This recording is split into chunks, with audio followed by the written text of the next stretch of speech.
Oklama.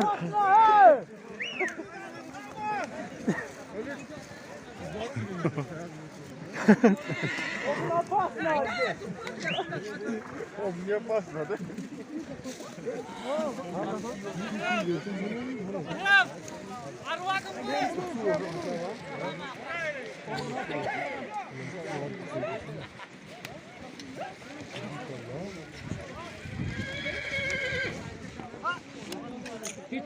Mantayı taksan mantay.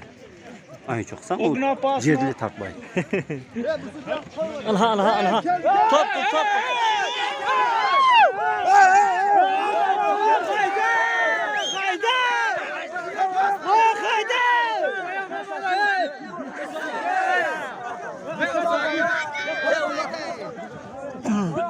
Hiç yaşamadı. Hiç canım.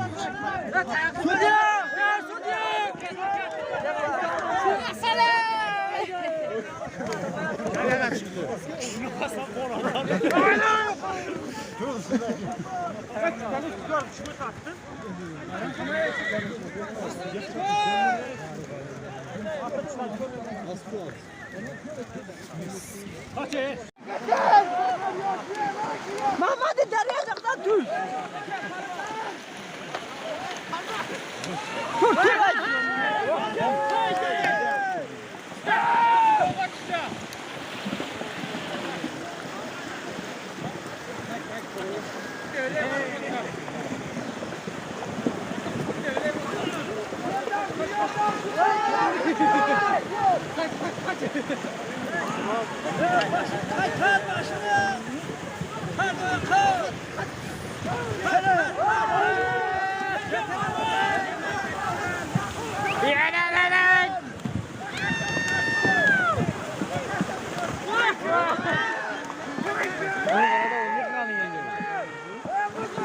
Kim öyle?